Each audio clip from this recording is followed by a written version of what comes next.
পুরান ঢাকার অত্যন্ত জনপ্রিয় তেহারি রেসিপি শেয়ার করছি মুরগির মাংস দিয়ে। এর জন্য প্রথমেই প্যানে দিয়ে দিচ্ছি 1 কাপ সরিষার তেল। পেঁয়াজ কুচি দিচ্ছি 1.5 কাপের একটু বেশি। সাথে দিয়ে দিচ্ছি 7-8টা কাঁচামরিচ মাঝখান থেকে ভেঙে দিয়েছি। আর লাগবে গরম মশলা, সাদা এলাচ, দারুচিনি, লবঙ্গ, গোলমরিচ ও তেজপাতা। আপনি চাইলে অন্যান্য গরম মশলাও এখানে অ্যাড করতে পারেন। এবার এগুলোকে ভেজে নিব কিছুক্ষণ। ভাজার পর অ্যাড করে দিব আদা রসুন বাটা 3 টেবিল চামচ। এগুলোকেও ভেজে নিব।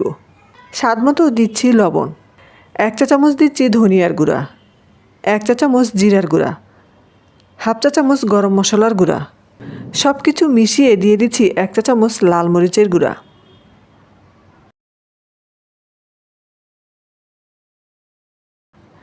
সব কিছু আবারও ভালোভাবে মিশিয়ে দিচ্ছি মুরগির মাংস।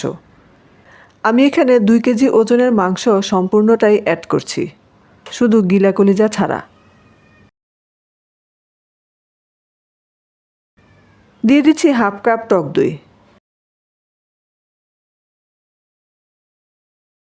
আবারও মিশিয়ে নিব। মশলার সাথে চিকেনটা ভালোভাবে মেশানো হয়ে গেলে এই পর্যায়ে ঢাকনা দিয়ে ঢেকে স্লো ফ্লেমে বসিয়ে রান্না করে নিতে হবে।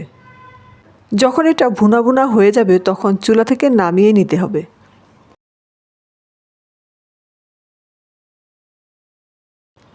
তেহারি রান্নার জন্য প্যানে প্রথমে দিয়ে দিলাম 1/2 কাপ সরিষার তেল।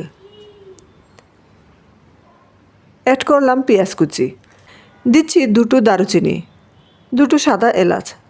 সব একসাথে ভেজে নেওয়ার পরে দিয়ে দিচ্ছি 1 চা চামচ আদা ও রসুন বাটা। সব কিছু মিশিয়ে নিচ্ছি।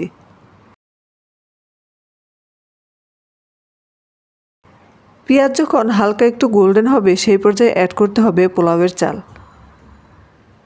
আমি এখানে পোলাওয়ের চাল ব্যবহার করেছি 1 কেজি। যেহেতু মুরগির মাংস 2 কেজি ছিল তাই 1 কেজি পোলাওয়ের চাল ব্যবহার করেছি।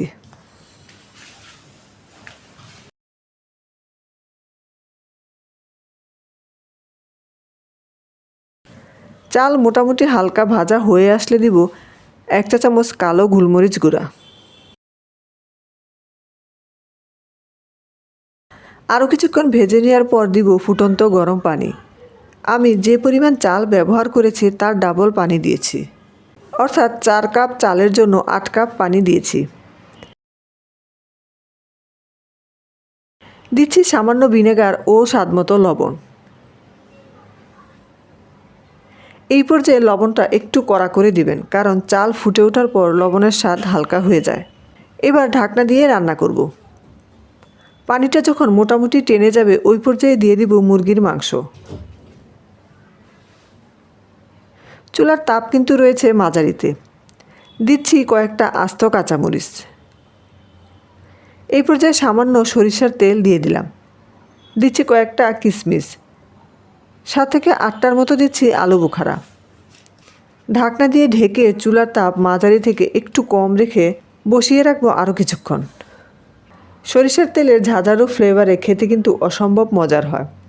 সবসময় কিন্তু ঘরে গরুর মাংস কিংবা খাসির মাংস থাকে না, চিকেনটা কিন্তু সবার ঘরেই থাকে। সো আপনি চাইলে চিকেন দিয়ে এই তেহারিটা রান্না করে খাওয়াতে পারেন, সবাই খেয়ে প্রশংসা করবে। আমি এটাকে দমে বসিয়ে রেখেছিলাম, অবশ্যই নিচে তাও দিয়ে দিবেন, না হলে লেগে যাবে।